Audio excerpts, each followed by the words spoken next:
Okay, I appreciate everyone joining us tonight with Dr. Hilary Vernon, who is going to be addressing a new clinical trial that's on the horizon for Barth Syndrome. If you have any questions, please just type them in the chat section. It's a collapsible arrow at the bottom of your go-to training control panel. We'll have about 5 stops along the way where we can address any of your questions. If you have any concerns, the questions will come up and we'll make sure that your questions are answered. If you have any questions that are not being addressed, you can just raise your hand on the control panel.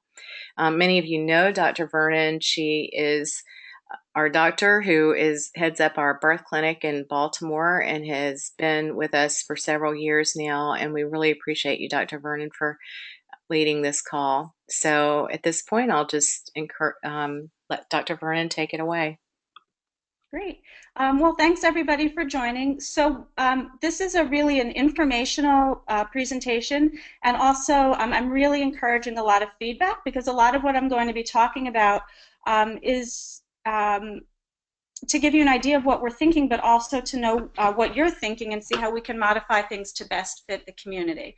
I'm going to keep my webcam off right now. It's a little distracting for me, but when I answer questions, I'll turn it back on. So the title of today's presentation is Introduction and Discussion of a New Clinical Therapeutic Trial in Barth Syndrome. And let's see, I'm having a hard time advancing. Okay. And as Shelley mentioned, there's going to be a few stopping points. So these are each of the different sections of the presentation. So first, although I know many of you are well familiar with what causes Barth syndrome and what it does to the mitochondria, I just want to review it briefly, particularly if there's any visitors on the call who are here just for learning. We're going to talk a little bit about the therapeutic compound that we're going to be pursuing the clinical trial called elimipritide. We're going to talk about what this compound does. And we're going to address a very important issue, which is the safety of this compound. And then the last thing we're going to talk about is the protocol that we're thinking of for the therapeutic trial in Barth syndrome. And I really want to emphasize that none of this is finalized. This is what we have in our minds. This is what we think would be most appropriate in conjunction with the FDA. But we're very interested to know if you think this is something that's feasible, if this is something people would be interested in participating in. And so and I'll repeat this a number of times to assure you in advance, nothing about that is set in stone. It's all something we're just trying to learn about and finalize together. All right, so as all of you on the call know, I'm sure, Barth syndrome is also known as 3-methylglutatonic aciduria type 2. The estimated prevalence, and these numbers really range wildly from population to population, but about 1 in 300,000. It is an X-linked disorder that affects only males, and it leads to abnormal cardiolipin remodeling. And this abnormal composition of cardiolipin can be found in the mitochondrial membrane. And as we know, when you do biochemical testing for this, this can manifest as decreased mature cardiolipin, called tetralinoleal cardiolipin, and increased of the immature cardiolipin, the monolysyl cardiolipin. And as you can see here, let me see if I can get a little arrow. Can you see my arrow? Shelley, can you see my arrow here? I can. No, wait okay, a minute. Wonderful. Yes, I can. It's swinging around near TAZ. Okay. So TAZ, what I'm swinging the little arrow around here, is the enzyme that isn't working quite well in Barth syndrome. And what that's responsible for doing is taking this immature cardiolipin here, adding on this here, adds on a little chain of fat, and it makes the mature cardiolipin, or the tetralinoleal cardiolipin. So this is the part that's not working quite right in Barth syndrome. Cardiolipin has many important roles. Again, it's found only in the mitochondria, and the mitochondria themselves are the little batteries in every cell that creates energy. So as they're sitting in the mitochondria, cardiolipin does a number of important things. It can keep the mitochondrial structure and form in the way it's supposed to be maintained.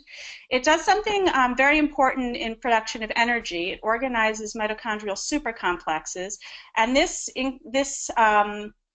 keeps the energy production of the mitochondria efficient. And it also contributes to something called apoptosis, which is programmed cell death. And I know that's something that sounds a little scary, but programmed cell death is actually quite important for how our body recycles cells and cell parts. And so cardiolipin itself is intimately involved in a lot of very important roles in the mitochondria. Cardiolipin itself has actually been implicated in multiple disease processes, including there's abnormalities found in diabetes and obesity, and some of those abnormalities can be quite similar to what's seen in Barth syndrome. But Barth syndrome is the only single gene genetic condition that is associated with cardiolipin formation. So just to talk a little bit about mitochondria themselves, this is a picture of what we represent as mitochondria, but in fact these are little parts of the cell. They're in constant growth and flux, so there's something that are growing and changing all the time as our cells grow and change. And mitochondria, again, have a lot of important functions, but one that we ascribe as most important is using this thing here that I'm pointing at with the arrow, called the respiratory chain, and that makes energy in our body in the form of ATP. You can think of ATP as the fuel or the gasoline that makes our cells go. And over time, as our mitochondria are dealing with all sorts of different things, whether it's diseases that are inherited, like Barth syndrome, or diseases that develop as we get older, things like type 2 diabetes. As we all normally age and as we encounter different things in the environment, our mitochondria themselves become less efficient in making ATP. And when that process is less efficient, there can also be more production of reactive oxygen species. I know we hear about them all the time in terms of them damaging cells. They can actually be quite important in small amounts for things like helping us fight off bacteria, but in large amounts they can actually continue to create ongoing damage in the mitochondria. So I think this is one of my stopping points. I know this is just a bit of a brief overview, but I wanted to stop here and make sure that folks don't have additional questions about sort of the basic cellular issues in Barth syndrome and what we think is going on inside the cell. Any questions? I don't see anything popping up in the little message board, but I just want to make sure there's nothing before I move on. All right, looks like nothing, so I'm going to keep going. So the compound we're going to talk about today is called Elimipritide. And elimipritide is something that is being developed and put into clinical trials by a company called Stealth Biopharmaceuticals. And elimipritide is a compound that diffuses across the cellular membrane and across the mitochondrial membrane, and actually itself targets cardiolipin. Now, what makes this, just in terms of its ability to diffuse across the membrane, is something that is unique and interesting, because a lot of the compounds that we think about and a lot of the medications that we think may help the mitochondria, such as antioxidants, have a difficult time getting to their target. So this compound in itself is quite interesting because it targets right to the intermitochondrial membrane and actually targets cardiolipin itself, which is, again, the molecule that isn't quite right in Barth syndrome. And one thing that has been shown time and time again with elimipritide is it actually doesn't have either a positive or negative effect on mitochondria that is working just fine. It actually has its effect on mitochondria that aren't working properly.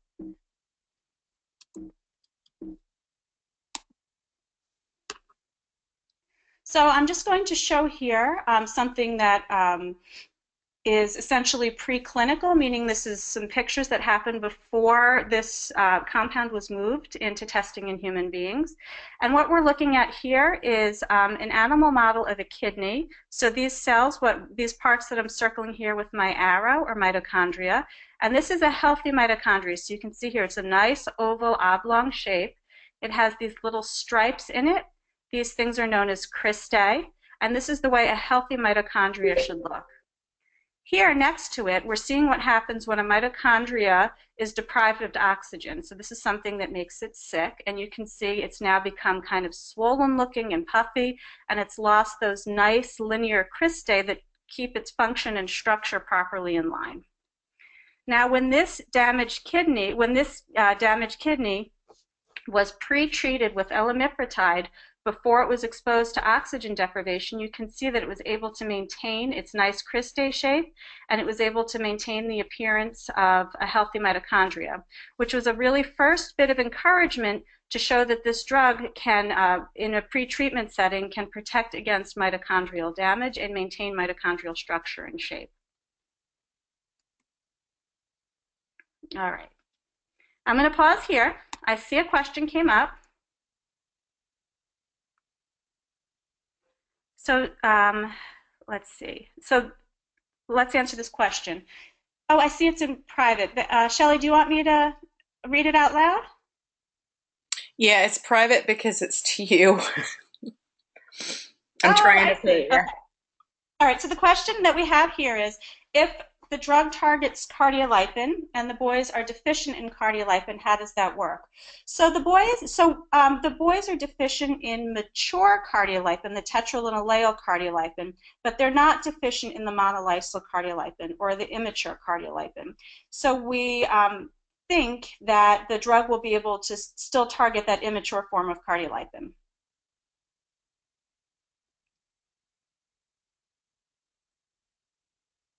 Okay, all right.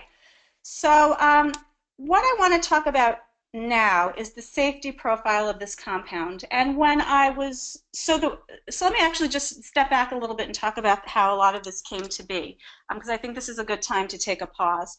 So our clinical group had really spent a long time thinking about what um, what compounds, what drugs, or what molecules would be out there that we thought could best have an effect on mitochondria affected by Barth syndrome. And I was talking with a group of cardiologists at Johns Hopkins and just sort of explaining, this is the deficient compound, this is the deficient molecule in Barth syndrome.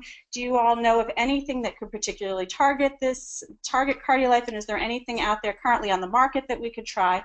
And the director of translational medicine in our adult cardiology group said, actually, you should look at these SS peptides, this SS31, which is what elamipretide is, because he said it's been shown that this really can target cardiolipin and repair mitochondria. So I thought that's something that could really quite be interesting. So I contacted the group and said, the Stealth Biopharmaceuticals, and said, listen, we have this condition that I'm spending a lot of time working with. Cardiolipin is deficient. Do you think this is something you'd be interested in looking at with us?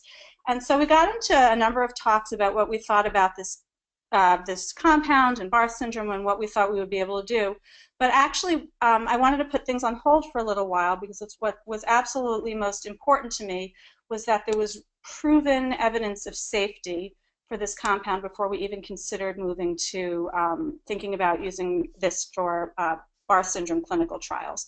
So what I'm going to present to you now is what I actually think is the most critically important part in terms of moving ahead with any clinical trial in any condition, and particularly with patients that I've grown so close to, and that it's just so important that safety is just of the utmost thing that we're focusing on. So I'm going to spend a lot of time reviewing the safety data and safety information for elamipretide, and this is really where I encourage you to ask any questions, to pop in and to type what you have to think, and I'll do my best to answer everything. So okay, so here we go. So currently, elamipretide is actually under study in a number of conditions. There is a completed early phase trial in primary mitochondrial myopathy. We're going to talk about those results. And there's an ongoing extension trial in primary mitochondrial disease. There's an ongoing trial in Leber's hereditary optic neuropathy. This is a mitochondrial disease of the eye. And there are also ongoing and completed trials in elamipretide, large trials in ongoing heart failure with reduced ejection fraction. There's 2 trials going on for that. There's heart failure with the ejection fraction preserved, and there's 2 other secondary mitochondrial eye trials going on in Fuchs' corneal endothelial dystrophy, that's a mouthful, and age-related macular degeneration.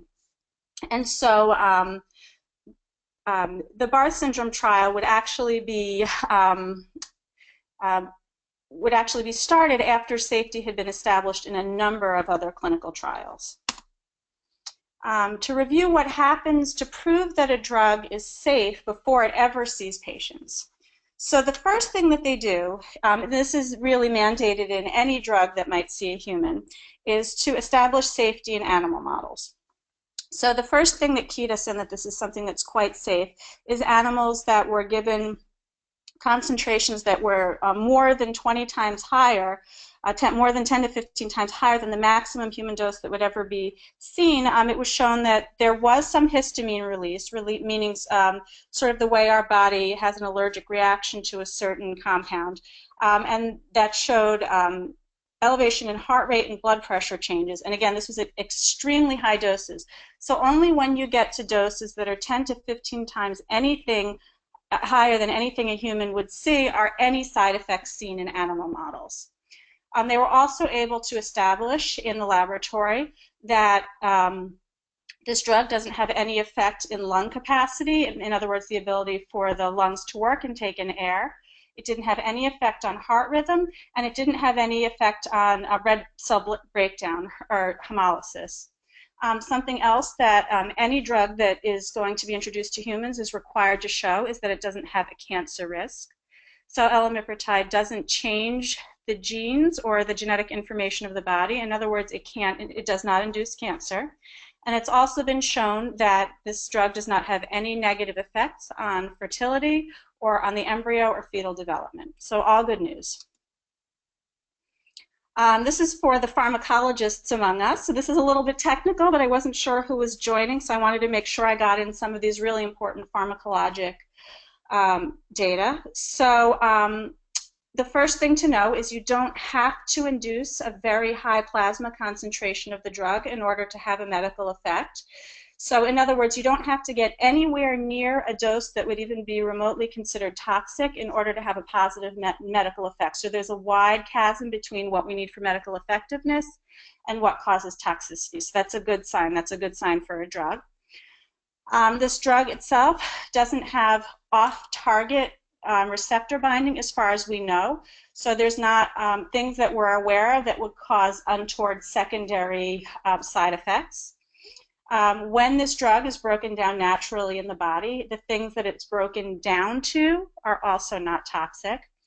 And something else, again, this is a pharmacologic speak, but it's important to know that this drug doesn't have any interactions with P450, which is a really important molecule in our liver that's responsible for breaking down a lot of different drugs. And so you don't want to plug up that P450 system because it would cause drug-drug interactions. And so we know that elimipritide does not use the P450 system, so the risks of drug interactions with other drugs are very low. This is a drug where let's see, this drug is excreted by the kidney, and 100% of the metabolites are recovered in the urine.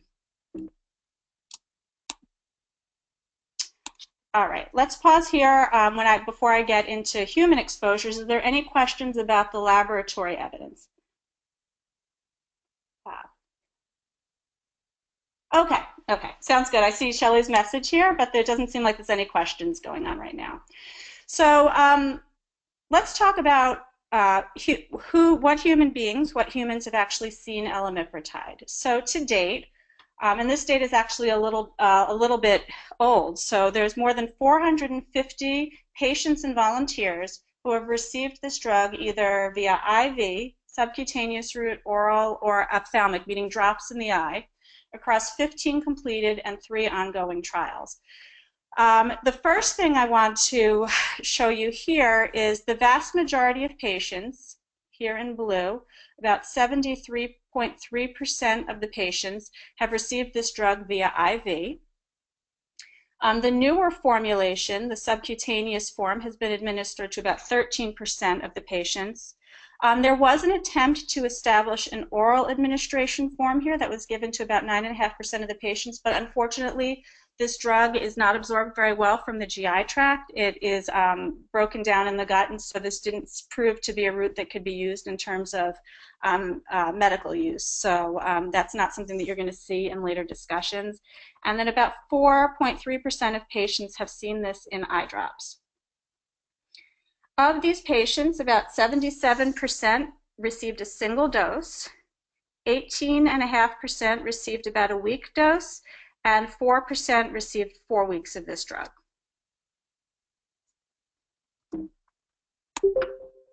Oh, I see a question popped up.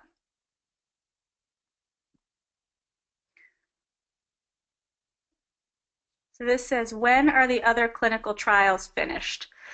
We'll get into that a little bit later. The vast majority of them are ongoing.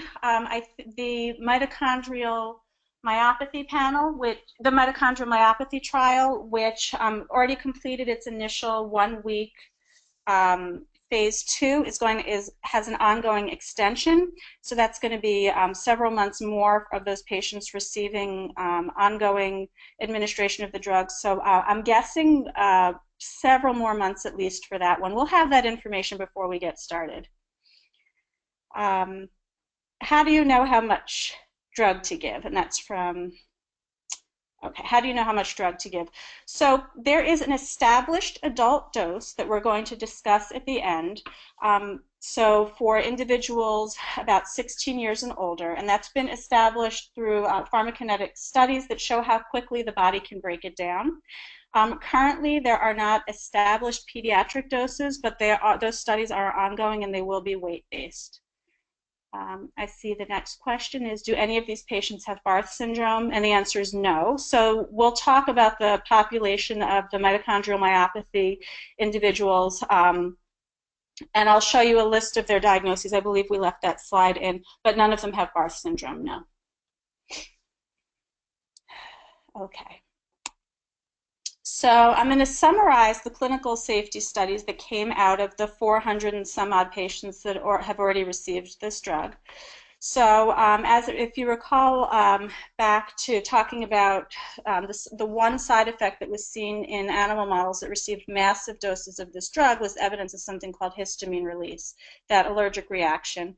And none of these patients who received elamiprotide had any signs or laboratory data suggesting that side effect. And we didn't really expect that because we're using much lower doses than the animals had received, but it's quite reassuring to see. Something that's particularly important in all the heart failure patients that have previously used this drug, and also particularly important to Barth syndrome, is that no heart rhythm risks have been identified. Very, very, very early on when this drug was tried a couple of years ago, a couple of patients had lower sodium levels. None of it required any medical intervention. It was just something that was recognized, so it's been monitored for pretty closely, and it's actually never recurred. But it is something that we will monitor just to make sure it doesn't occur. So when we're talking about the side effects that were seen by the patient, so this is a drug that's received either IV or subcutaneously. About a third of the patients reported some itching at the injection site, and that's something that was self-limited. It lasted about an hour. At the site of the injection, there was a little bit of redness in most of the patients, and this redness occurs every single day that the drug is received, and it goes away, and the redness is not related to the dose of the drug. And again, none of these things are things that required any sort of treatment. All right, let me pause here and see if there's any questions. Nothing. Okay. So now I'm going to talk about some data that was really encouraging and got me really excited about moving forward with this trial. This is something we were waiting for the results on before we really locked down the fact that we wanted to move forward with this. And this is the data that is resulting, that has now been put out to the public about the MM-Power trial. So this drug, elamiprotide, administered to individuals who have an established diagnosis of a mitochondrial myopathy. All right, so these are people who have a known genetic diagnosis that affects the way their mitochondria function, but not Barth syndrome. It's different mitochondrial diseases. So just to run through some of the business end of things, this is a phase 1-2 multi-center trial, meaning they were looking at two things. They were looking at drug safety, and they were also looking at some evidence of a positive outcome. And this trial occurred in multiple different locations with multiple different well-known mitochondrial doctors leading their own center. It was randomized, double-blind, placebo-controlled, meaning some patients received the drug and other patients didn't, but nobody knew who received the drug and who didn't, neither the doctors nor the patients. And these patients received every single day for 5 days an intravenous dose of elamipretide. And there were 3 different cohorts: a very, very low dose that it was not expected to see a clinical effect, a medium dose, and a higher dose. So the individuals who participated in that trial ranged from 16 to 65 years of age. Again, they all had a molecularly confirmed diagnosis of a primary mitochondrial disease, and they all had to have symptoms of muscle disease. They were not taken off any medications or any treatments that they currently were on. They were allowed to continue everything that they were taking prior to the trial. So just to talk a little bit about the demographics of the patients who participated in that trial. So there were 36 individuals, 30 females and 6 males. And of the individuals who participated in the trial, the vast majority of them complained about fatigue and exercise intolerance and muscle weakness. About a third of the patients experienced muscle cramps. A good number had muscle atrophy or wasting of the muscles. A couple of patients had fasciculations, that sort of involuntary jumping of muscle that can occur when the muscle is energy deprived. And then some other things that we commonly see in individuals with different mitochondrial myopathies, which are drooping of the eyelids and decreased ability to move the eyes in different directions. That's called ophthalmoplegia. So what did they look at in terms of their endpoints? Oh, I just see a question popped up. Does the participant have to travel to, oh, we'll get there, we'll get there. Can we save that question towards the end? Okay, great. So let's talk about what they were trying to measure at the end of this mitochondrial trial. So the first thing they were looking at was the distance walked on the 6-minute walk test. And I think most of you know that this is something I've been torturing you all with over our past number of clinical studies. And the reason it was so important for us to establish 6-minute walk test as something that affected guys with Barth syndrome is because this is really a very well accepted FDA outcome for improvement in muscle function in these sorts of conditions. So this is something that was used for this trial, the distance walked on the 6-minute walk test.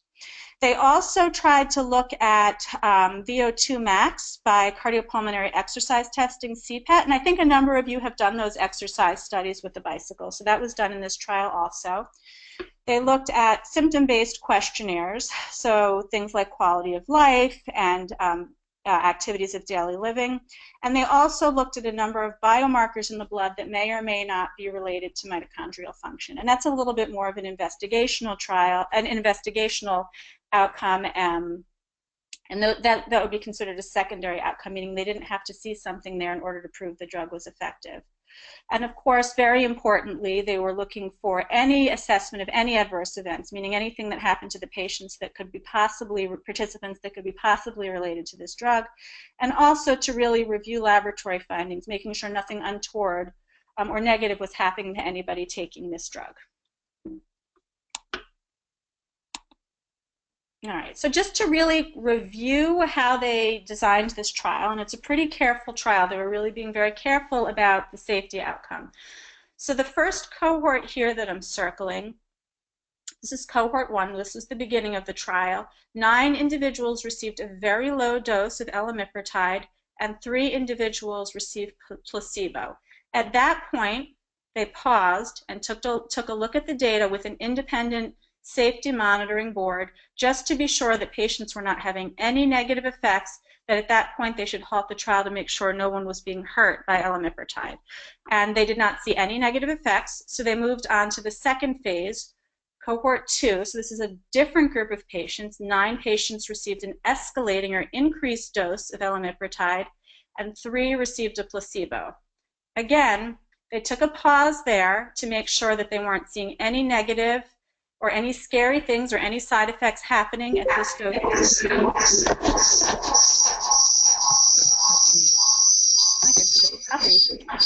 Um, and then when they saw that there were no negative effects, nothing that would cause a halt on the trial, they moved on to the higher dose, or what would be considered the therapeutic dose of elamipretide. This is cohort 3.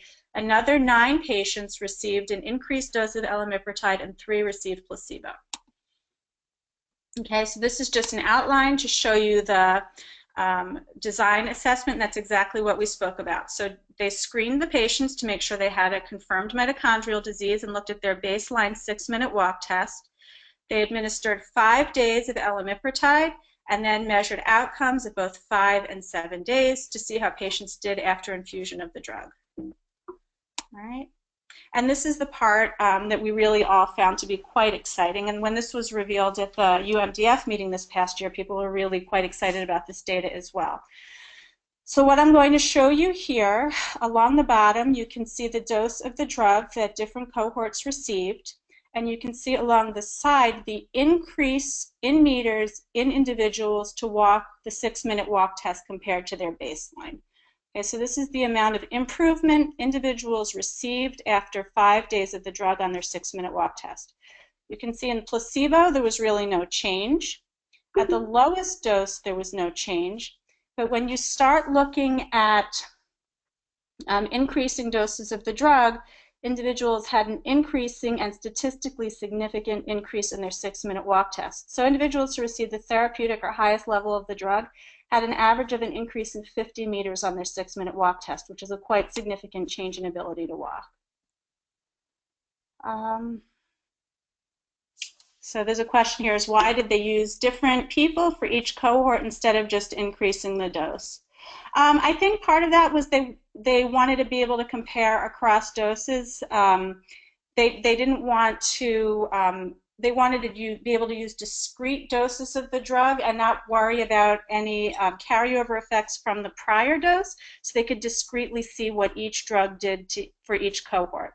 Because if you took the same cohort and gave them the 0.1 milligram per kilogram per hour, and then gave them the next increased dose, you could potentially have some carryover effect from the prior lower dose. Does that make any sense? So they wanted to discretely see what each dose would be able to do.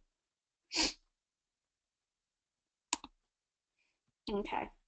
And the one other thing here that is important to recognize, and this is something that makes sense because of what I mentioned earlier, that the elamipretide doesn't really have an effect on healthy mitochondria, but it targets and has an effect on mitochondria that have a problem.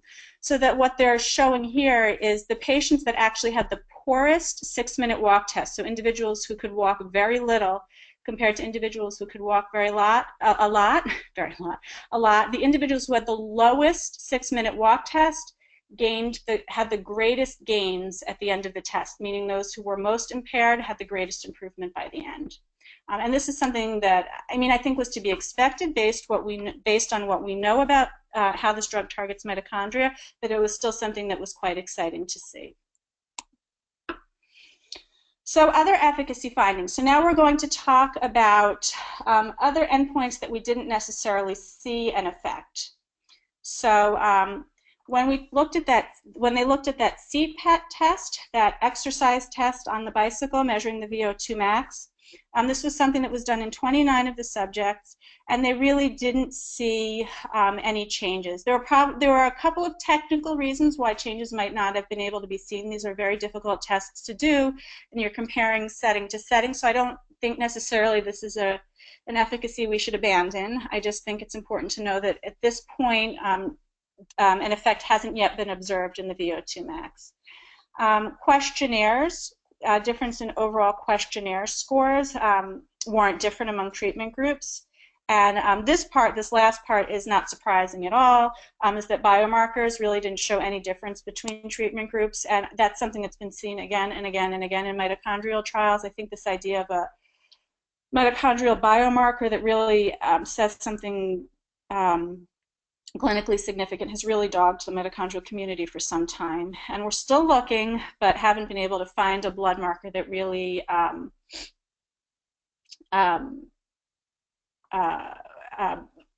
well reflects clinical status. All right, so I saw a question pop up, How far can a healthy person walk in a 6-minute walk test? Was the result comparable? So the distance for 6-minute walk test varies with age. So individuals of different ages have different capacities. So, but a healthy adult individual should be able to walk greater than about 500 to 550 meters. And so you sort of have to look back at that cohort and see that patients who are walking 250 or 300 meters, that's really quite impaired. And if they gained 50 meters, it's still impaired compared to what a healthy person would be able to walk, but again, a measurable improvement.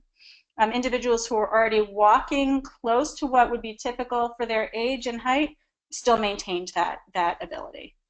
The next question is, will cardiolipin values be monitored through the study? Yes, we will be monitoring through the study. And that is a possibility to have a reflective biomarker in Barth syndrome. We're not sure, but we'll be able to test that.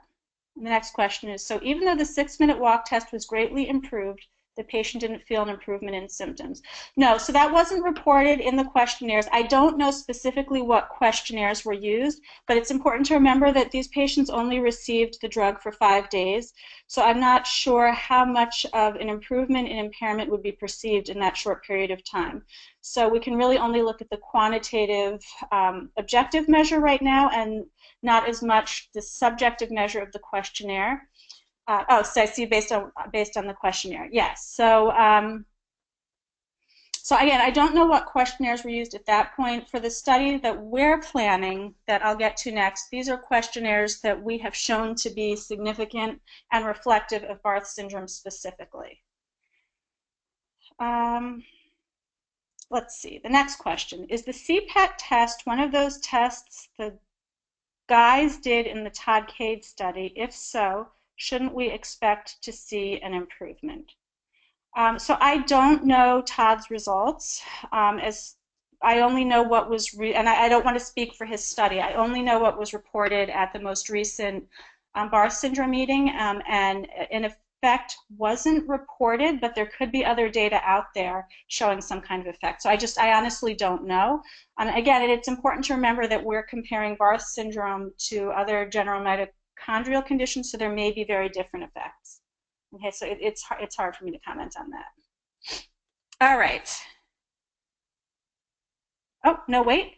I'm waiting. There may be another question coming out. Why was the study only 5 days in length? That was just the initial phase 1 trial. That same 5-day, I think I show this on the next slide. Oh, I'll get to that in the next slide. But it's now extended to a month. So that was the initial 5 days, and now it's moved on to an extension trial. So that was just the beginning, and now they've moved on. In terms of safety findings, so again, this is something that is really critically important to discuss. So there were no serious adverse events in this 5-day trial. In other words, nothing that required hospitalization, nothing that caused major illness, and nothing that required medical intervention. Now, what we're going to discuss adverse events is anything that a patient reports that makes them not feel so good, whether or not it's related to the drug. So anything you see here reported is just something that a patient comments on that may or may not be related to the drug itself. One thing that is encouraging is there was no increase in any adverse events report with increasing doses of the medication. And there was really no statistically significant report of any adverse events between placebo and the drug itself. So what was most commonly reported was headache, dizziness, a little shortness of breath, and abdominal pain. And again, no difference between drug and control. There were no significant trends in changes in vital signs, EKGs, or any of the clinical laboratory tests that were looked at.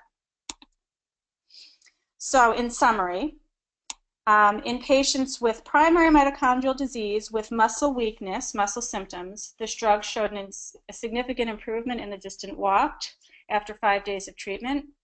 Those receiving a higher dose had a better response, and there was no difference of adverse events between drug and placebo. So this is what I think was just asked about. Why was this only 5 days? So now I'm going to point you to clinicaltrials.gov. I think you'll all be able to access this presentation after the talk, but if you want to look up the clinicaltrials.gov identifier, it's right there. And this is describing the extension trial. So it's taking those same individuals who were participated with mitochondrial myopathy in that trial I just spoke about, and they're now going to be receiving this drug subcutaneously for 40 milligrams. So this is the dose and the administration we're going to use in our trial. So it's going to be administered to these patients for 4 weeks and look at the same outcomes, okay? So we will have some of these results back before we move forward. All right, so now I'm going to talk about us. How long will it take for a drug to be available commercially after the study? Will it be too costly to afford? So there's a couple of parts to this. So how long will it take for a drug to be available commercially after the study? It depends on whether or not the study is successful. So if the study is successful, the thought is that the FDA, if our study is successful, the thought is that the FDA will be willing to move forward with approval of this drug. I think at that point, I don't know how the administrative side of things work, but we've been guaranteed by Stealth Pharmaceuticals that if this drug is successful, they will supply it to our guys at no cost after the trial is over in an ongoing manner. So how bad was the dizziness? Is there a danger driving, etc. was the next question. I don't know. I think that's something we're going to have to specifically ask the folks who ran that trial, but it's important, the folks who recorded those adverse events. But it's important to remember, again, there was no difference between placebo and control, meaning it's probably something that was not drug-related at all. It's a sensation people had possibly from, I can't even guess, from the drug from the IV or anything like that, but it doesn't appear that it was related to the drug at all. Okay? It's just an event that people reported as part of the study. I'm going to keep pausing in case there's other questions because I just reviewed a whole lot of data. No more questions. Okay, so I am thinking that this is the particular part of things that everyone's going to have a whole lot of questions about, and I'm going to do my very best to keep up with them. But if we don't get to everything, please feel free to email me. I'm assuming you all have my email address after this is over, and I'll just keep answering questions as long as I can.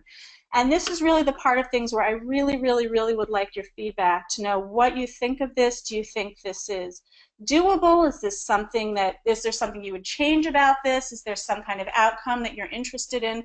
So this is the part where I'm going to tell you what we're thinking and what we're working on, but really, really, really, it's important for me to know exactly what you're thinking about this and what your questions are. So this is what we're thinking. I'm going to try to remind myself to keep going over the reasons why things were designed this way. But some of these designs are things that are really dictated by what the FDA would consider to be an approved outcome, and I'll talk about this as time goes on. So we're going to be designing a phase 2, so looking for positive outcome, positive efficacy, randomized, double-blind, placebo-controlled crossover study. That is a lot of words, and I'm going to show you a picture of exactly what that looks like. But what this means is that for the first half of the study, about half of the participants will receive the drug and half won't, and no one's going to know who's receiving it. Then at the second phase, the second half of the trial, that's going to flip. So the guys who didn't receive the drug will receive it, and the guys who did receive the drug won't, but they still won't know who is who, and that way we can get, in a small population, the highest amount of statistical power to the study. And statistical power is something that's extremely important to prove that a drug works. So a lot of studies with very good drugs, a lot of trials with very good drugs have probably fallen dead in the water just because of poor statistical design. A drug can't get approved unless you can show quantitatively that there's a good outcome. So there's sort of a reason why we have to think about this in a very complicated numeric way. Currently, this is single center. So right now, this would be at the Kennedy Krieger Institute. But if this is something that's successful and does really well, we're hoping that you wouldn't have to come to Kennedy Krieger in the long term to be treated with this drug after the trial. The number of participants we're looking for is about 12. 15 would be great. 12 would really be the minimum number. 12 is a number that was selected by the statisticians who work closely with this group in order to create something called power. So power is a measure that has to be achieved in order for a trial to show a positive outcome. So what we're hoping by the number 12 is that if 12 individuals go through this trial and see about a 50-meter increase or 40-meter increase in their ability to walk, will prove success for this drug. Okay, so that's where the number 12 came from. Something that I've been asked a lot when this came up is the age of inclusion. This is something that we're talking about a lot. This is not something that's determined by me. This isn't something that's determined really by the pharmaceutical company. This is something that the FDA determines based on the evidence showing drug breakdown in the body and drug tolerance. So the reason that 16 years first came up has nothing to do with only wanting to look at this in adults ever. It's just that the drug has been proven to be safe and the drug metabolism has been proven to be effective in prior studies in individuals, I apologize for my other phone ringing, in individuals greater than 16 years. Now recently, actually, Stealth Pharmaceuticals has been able to show drug dosing and safety of drug breakdown in individuals greater than 12 years of age. So we're considering whether to reduce the starting age to 12 years. So that's something that's still under consideration. Eventually, we are very confident that if we can show efficacy in this older age group, we'll move this into the pediatric age group. It's just something that takes time in conjunction with the FDA. The dose is what's been established. It's the 40 milligrams subcutaneously. This is given daily for 12 weeks for each part of the trial. And the total duration of the trial, this sounds like a long time, it's 9 months, but I'm going to walk you through that. All right, any questions about this initial part of the trial design? Because I know this is something that folks have asked me a lot about already. Nothing yet. Okay. Oh, what happened here? Sorry, I popped off a little bit. All right. So let's talk about how the drug will be administered. So again, it's a subcutaneous dose. This is the same way that GCSF is given. So I think a lot of guys are familiar with GCSF. This is given in a similar way. There's a little picture here showing what the vial looks like. So it's a single-use vial, meaning you don't have to measure anything. So it's used one time, once daily, and it's injected under the skin in the belly, in the abdomen, which I know seems a little odd, but it's something that actually this is how a lot of insulin pumps and insulin is administered. This is a very common way to administer a subcutaneous medication.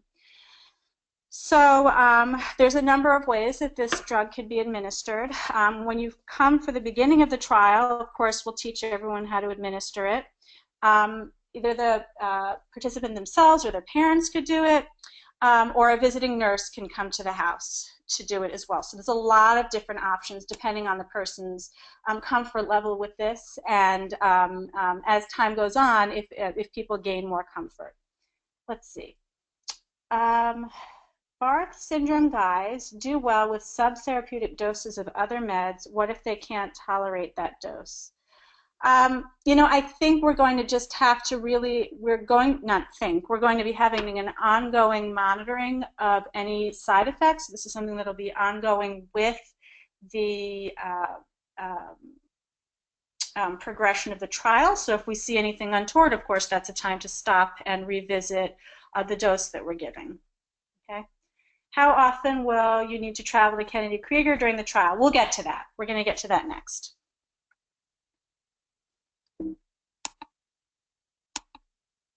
Okay.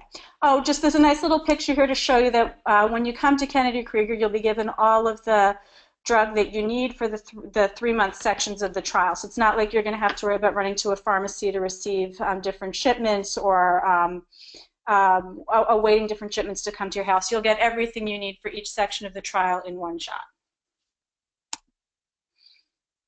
The primary endpoint that we selected for this trial is the 6-minute walk test. And there's a number of reasons why we selected this as the primary endpoint. And the first and most important reason is because we've shown that this is really statistically significantly impaired in Barth syndrome. And we've shown over multiple measurements that this is something that stays consistent in individual patients, meaning it's not something that's waxing and waning the way that heart function or the way that neutropenia can. This is something that stays constant. And what's important about that is when we see an effect, we expect that effect to be because of the drug. We don't expect it to be because of some kind of unknown variation. So that's very important. The other reason we selected it is it's something that the FDA really accepts as a proper outcome. This has been used in an outcome in multiple different trials and multiple diseases and multiple drugs. For multiple drugs. The other reason we selected it is because it's easy to administer. It doesn't just have to be administered at our site. If this is something we've proven to be a good clinical outcome and a good measure of effect, 6-minute walk test can be administered at any clinical site to look and see how folks are doing, over time. All right, I'm going to pause. In regards to success, here's a question. In regards to success measurements, this drug is meant to help fix defective mitochondria. So wouldn't the ultimate clinical measure be to examine the mitochondria in the individual cells to see if it has actually improved?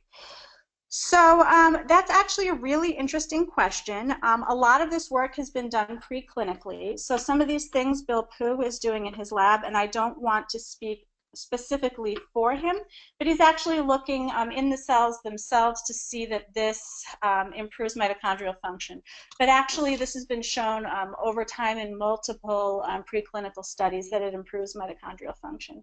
So it's something you can look at in the lab, but it's not something you can really look at in individual people. So really what we need to look at is, and what the FDA demands is a clinically measurable outcome. They can't approve a drug based on a laboratory finding, unfortunately. Okay,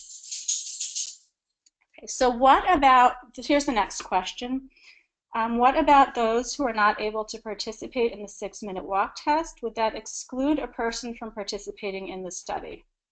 So this time around, yes, that would exclude somebody from participating in the study, but just because we have to prove an outcome. But as time goes on, if we see what we need to see, then that would not exclude people from receiving the drug in the future.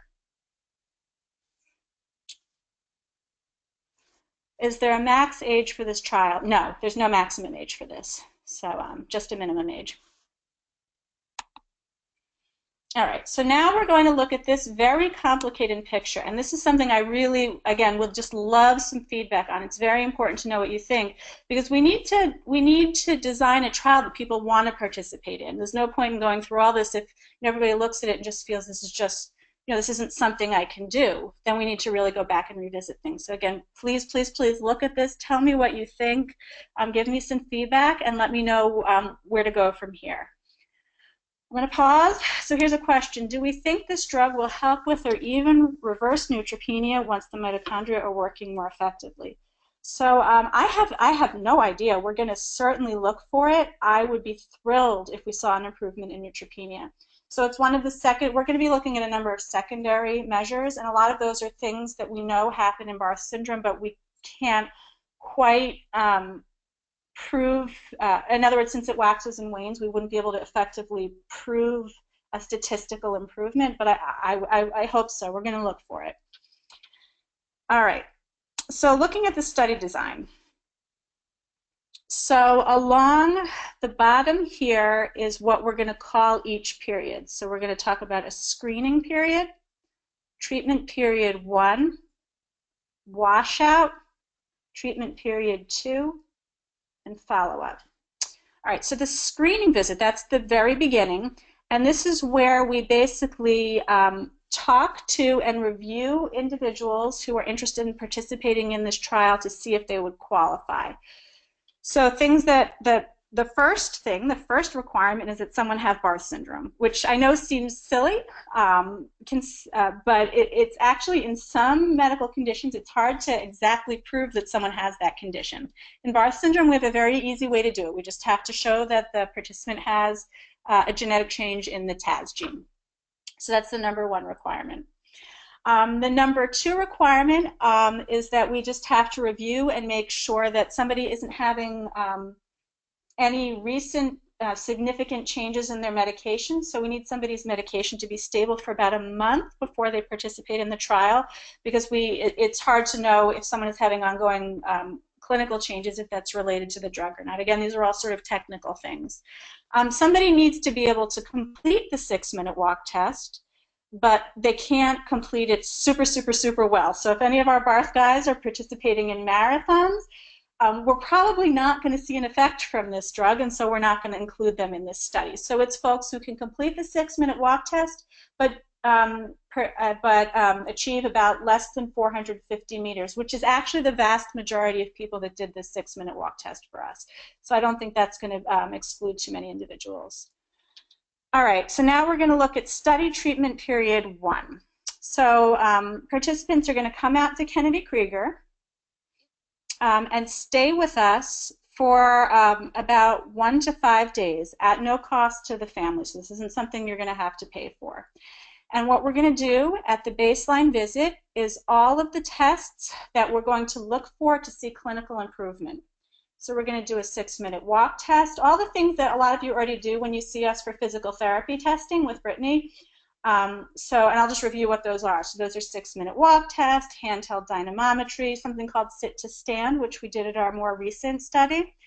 So sit and stand in a chair multiple times to see how that function is.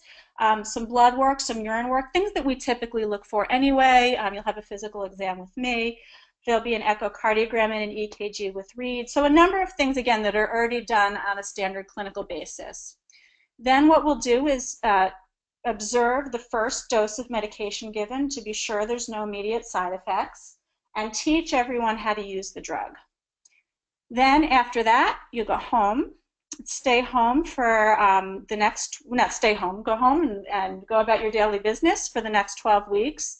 And intermittently, a visiting nurse will come to your house, check up on you, do a quick physical exam, take some vitals, make sure nothing's going on.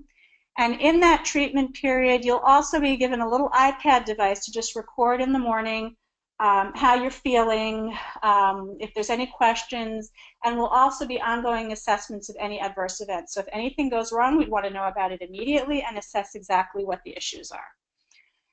So for this first 12 weeks, 6 of the guys would receive a placebo, meaning no drug at all, just be an injection with nothing in there, and 6 will receive the drug. And again, nobody's going to know who's who.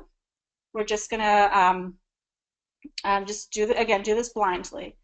Then there's going to be a washout period. So nobody is going to receive, so let me step back. So then you'll come see us at Kennedy Krieger for week 12, and it'll be a repeat of all the studies that were done at the baseline. So we're going to start seeing if there's any improvement.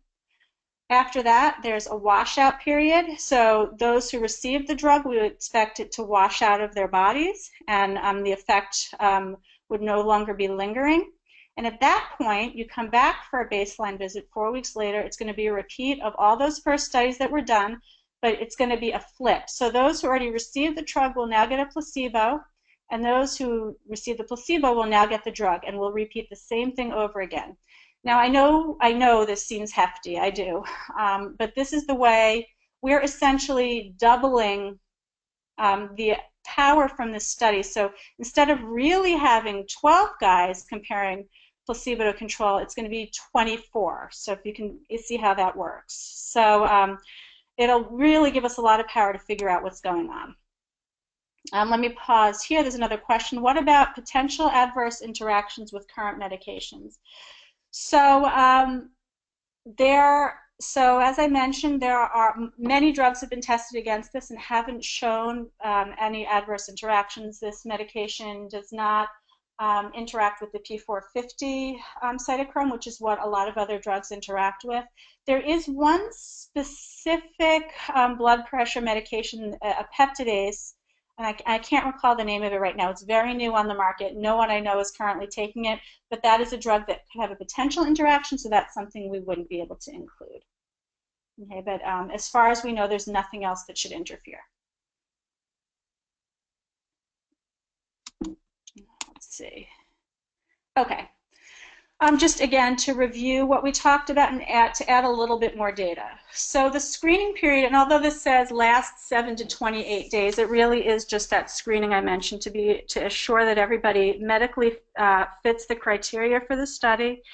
And this screening lasts for so that period is 7 to 28 days is just really for us to gather the information that we need to determine someone's eligibility. It's not like you have to sit with me for 28 days and screen anything.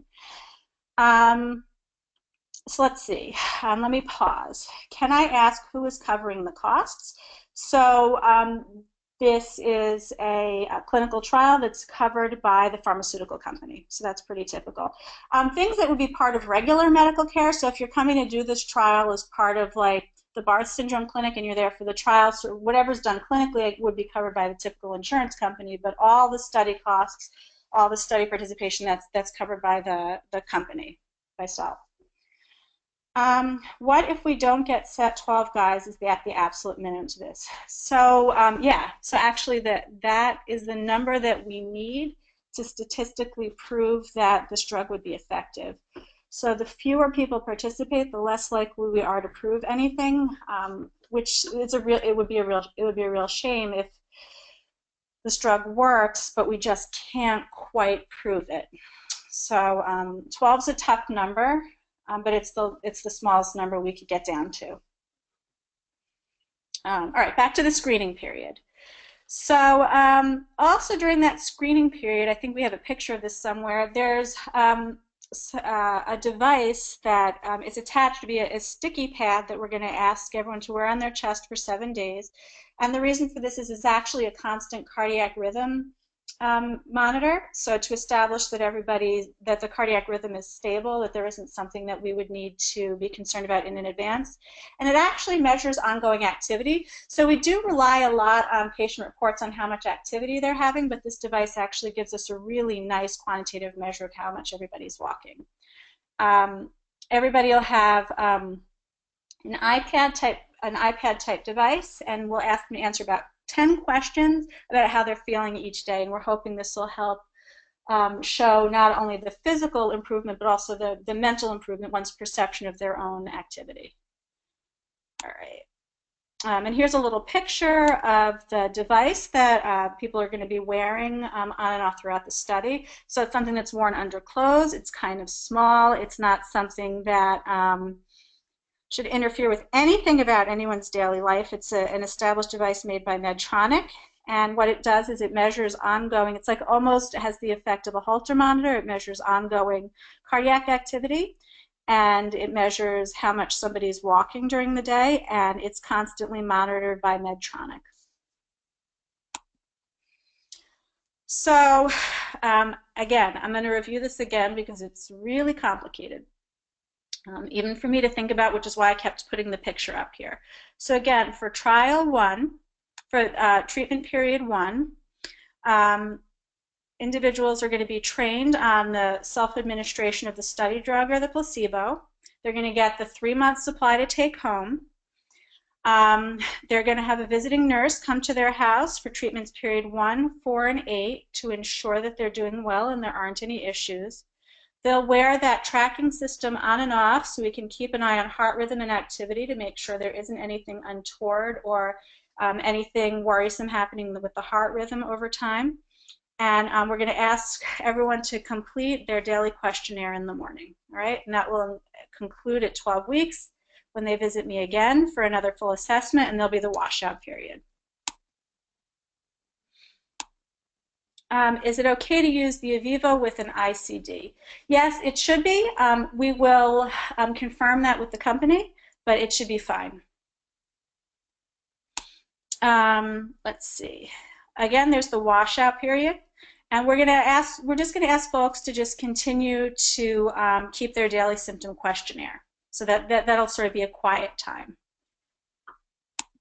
And again, treatment period 2 is just the placebo and drug group being flipped, but redoing exactly the same thing that happened in treatment period 1. And then about 4 weeks later,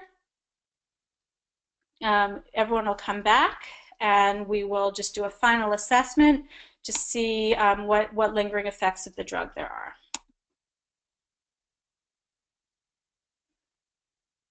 Ah, so I have not addressed this, and Shelley brought up a really important point. Um, right now, we are unable to include heart transplant patients. This is not something we expect to be an issue in the long term. It's just because we don't have enough evidence to prove that there's not going to be interference with anti-rejection drugs. There is no reason to think that this drug interferes with anti-rejection drugs, but right now we just would like to avoid any of those questions or issues. Safety is the just utmost important part of this trial. We don't want to put anyone in if we're concerned that there's any safety issues. Okay, just briefly to run through the things that happened for folks who haven't been over to the Kennedy Krieger Clinic. So a lot of stuff that I'm going to mention is stuff that probably is done at your regular medical visits anyway and is also done with us. So it's going to be a regular, typical physical exam, head to toe, look at height and weight. We'll do vital signs and electrocardiograms. So vital signs, again, temperature, heart rate, respirations, blood pressure, EKG, and 2 and 3D echocardiograms. So we're going to do regular structure and function echocardiograms, and those results will be fully available to you. So it'll be part of a clinical assessment. And 3D echocardiogram, the reason we're looking at that is because Colin Stewart's group has shown very nicely that something called speckle tracking for strain could have some real importance for Barth syndrome. So we really want to be sure that we collect that data as well. So here's the next question. Would guys outside of the States be included in this study? So for now, it looks like we'll be able to include the US and Canada, but we're hoping in the long term we would be able to expand this. So for this study, we're looking at the US and Canada. Again, this is because of FDA regulatory issues. Clinical laboratory testing. So when we draw blood, there will be blood draws with each of the associated clinical visits. Again, for the most part, this is stuff we are already doing. So we're looking at the CBC with differential. We're looking at the urine to be sure that there's nothing abnormal in the urine. We're going to be looking at the typical comprehensive medical panel. All this stuff we already measure.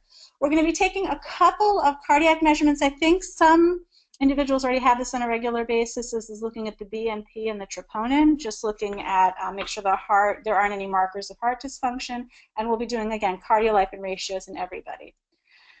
From that blood sample, we're also going to save a little bit of urine and blood to do what's called exploratory biomarkers.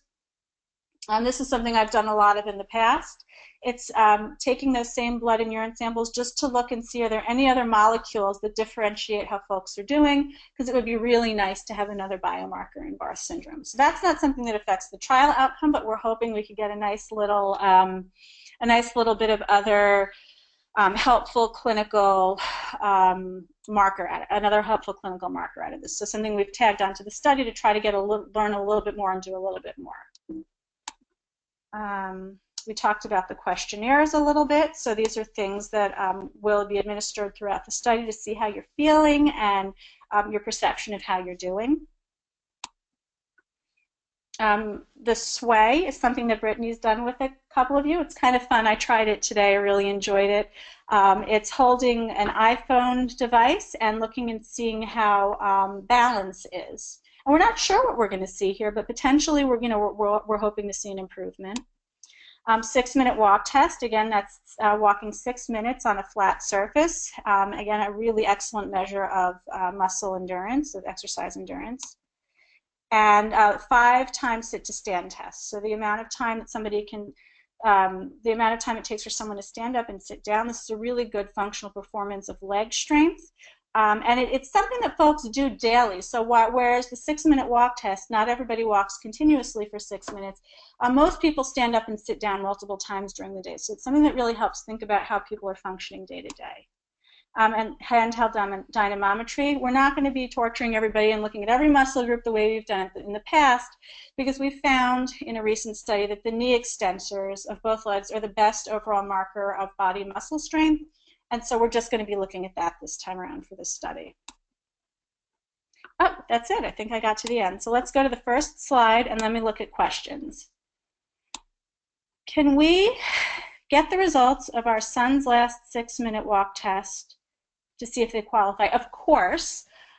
We can, of course, do that, but we would also be happy to, anyone who's interested in the trial, bring them out to Kennedy Krieger and test everybody's 6-minute walk test and see if they qualify. So certainly. And I do have everybody's results from when they participated in our last trials, and that's where we really felt we will be easily able to hit the 12 number, but we can certainly go back and review. All right, I'm really excited to hear what everybody has to say. Please throw them at me. Throw me your questions, your concerns, your issues. What do you think? If we have after this is over, also I will send, just in the event that the participants don't have Dr. Vernon's email address, and you want to ask her, or you think of a question after the call, I'll be sending that out. I'm hoping to get this recording out.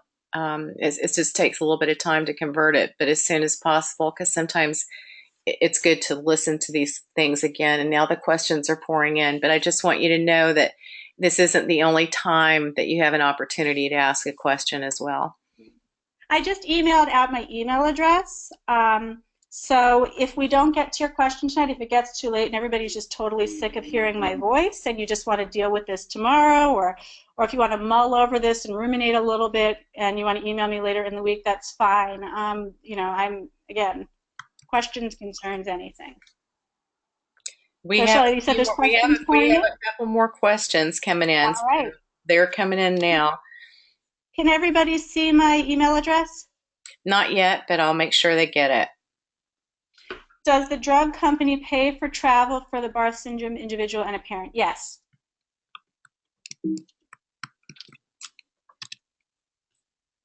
Are there any other lifestyle changes needed during the trial or prohibited? For example, drinking, smoking, or physical activity. So I don't think so. This is something I'm going to have to run by them. I didn't see that specifically in the exclusion criteria, but perhaps if there's specific questions, we can discuss them privately. I'm not exactly sure. Is it okay for the participant to travel while on the trial? Yes, sure, as long as you can feel comfortable taking taking the medication with you, wearing the monitoring device when we need to, and let us know what you're up to so we know where you are. That's fine, because this is a long trial, and we can't expect you to say chain to your house for 9 months and say don't move and give yourself injections every day. Of course, that would be crazy. This sounds awesome and exciting. Disappointing to hear the transplant guys can't participate, but hopefully we can get up to 12. Yeah, I know. I'm super, super disappointed, but I really understand the rationale of safety, safety, safety first. But we are confident, we've discussed this multiple times and in multiple meetings, we are confident we'll be able to extend this drug use to transplant guys. Maybe not this time around, but it'll definitely happen. It's definitely a goal. The guys will stay on their amino acids? Absolutely. We're not going to make any changes to any medications. So whatever you're on, you stay on. We're not going to take anybody off of anything at all, whether it's supplements, medications, anything like that. We're not going to change your daily routine. We're not going to change your exercise. We're not going to tell you not to go to work, nothing like that. Because the point is, if this drug works, then this is, something that will help everybody be able to go about their daily lives, certainly not improve their daily lives, certainly not get in the way of anything. So I'm very excited. I wish my son could participate. I'm very excited, and I really hope we'll be able to extend this opportunity to everybody. I really do. I'm just trying to just be as excited as possible about this and just see what happens. Will you register more than 12 so that we can be sure to complete the 12 minimums? Yeah, I see that. So let me read this again out loud. Will you register more than 12 so that we can be sure to complete with 12 minimum? Some could get too sick to complete or have other circumstances that may affect study completion. So 12 is the minimum. If we can get more than that, that would be fantastic. So definitely more than 12. We'll keep our fingers crossed for more than 12.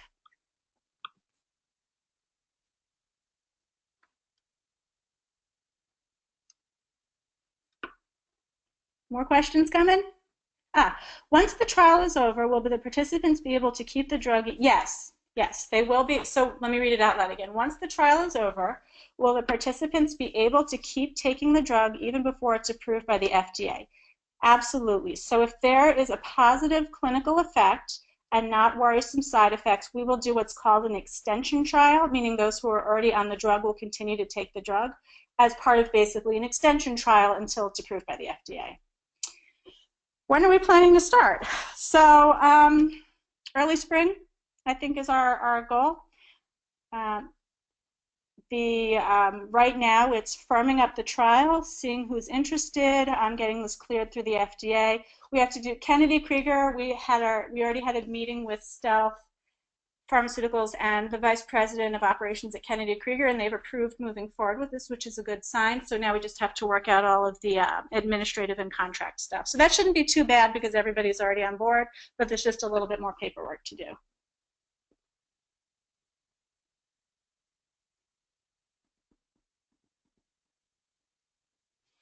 Anything else, Kevin? I have another question coming in. I'm sorry, they're typing and I'm not No, going as fast as I that's can. all right. That's all right.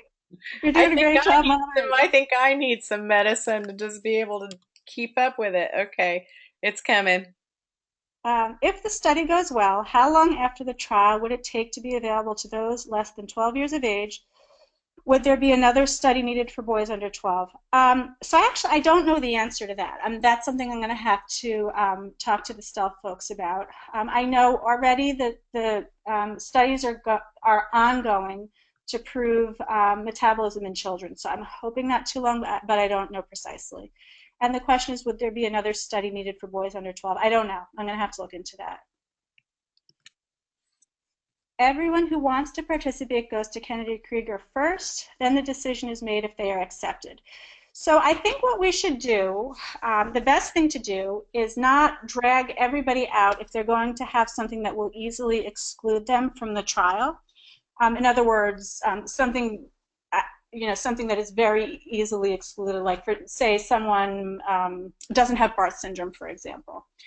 Um, so I think we should probably talk on the phone first, make sure the most basic criteria are met, and then come out to Kennedy Krieger and do the screening tests. So we'll at least do what we can to keep people from wasting their time.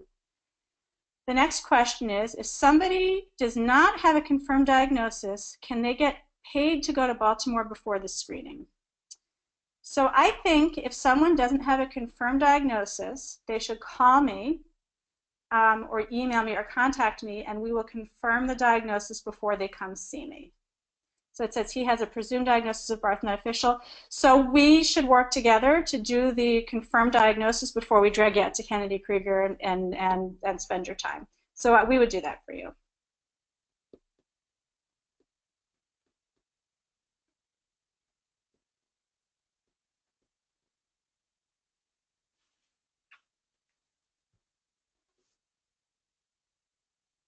Still typing, Shelley? Yes. Your fingers are flying.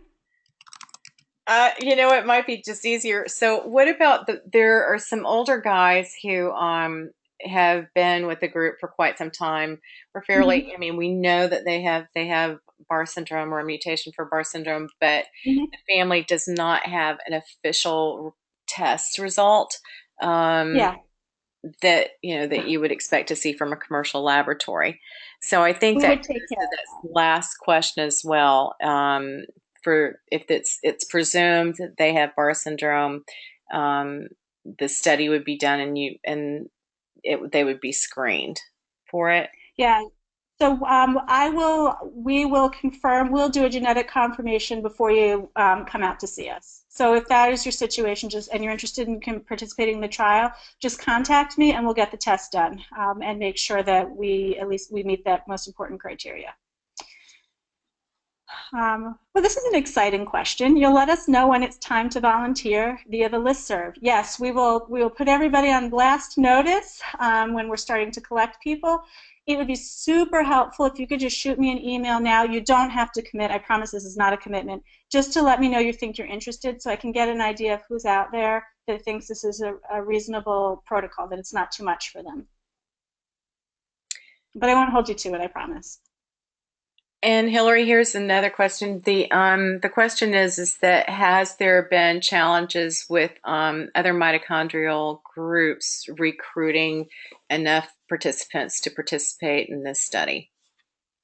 So, from the one mitochondrial study that was done, there was not a recruitment issue. Typically, the issues with mitochondrial trials are not recruitment. Typically, the issues are because since these conditions express themselves so differently in so many people, it's really hard to get reliable endpoints. So it hasn't necessarily been a recruitment issue in the past. It's really been getting the right group of people who can participate that will be able to show that the drug works. We have a few people that are just saying thank you for the hard work and setting all of this, and they're very excited. And but will the results be shared with the listserv? I'm not quite sure what that means. Will results be shared with a listserv? We'll be sharing the recording, the results. I guess if the question is about the results of the study, um, maybe the person needs to share that results of the study. How will the results of the study be shared? Oh, of course, of course. So once the trial is completed, the result and the statistics are done, the results will be released, whether they're positive or whether they show no results. So of course, it'll come out when the study's done. Um, um, to everyone, we'll make it as available as possible. It would be really great to present this at the next Barth meeting, but I'm hoping we have results long before then. I think that probably made people happy. Very You know, exciting. but we Very know that we have to get results out there. So you can't do the trial and not put out all the information. And I think this might be our last call. If anybody is still typing, you can just kind of raise your hands and let us know because we want to make sure that we get to you. Um, and again, I'll make sure that everyone has Hillary's email address. And this is not the end of the questions. Mhm. It's just once we get this up, I find that watching these presentations that you can pause it and you can think a little bit more. So the the primary thing that Hillary wants to do is make sure that any questions that you have are answered, and it will also help us think about how we need to address concerns or questions with the larger Yeah. group as well. So we really appreciate the questions that everybody has asked. And Yeah, and comments too, really. If there's yes, anything that concerns you about the trial, if there's anything you think isn't doable, it's just really important. Anything that worries you that would keep you from wanting to work on this, we need to know what it is so we can try to fix whatever is concerning or worrisome. I think that's all, folks. I Oh, well, thanks Hillary, for sharing your Tuesday night with me.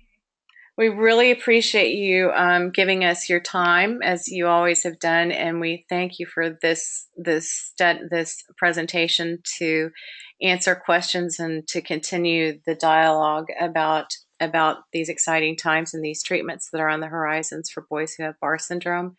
So this was an exciting call. I thank you all for coming out tonight, and we'll have this up as soon as possible. Thank you and good night. Right. Thanks a lot. Thank you, Hillary. Thanks.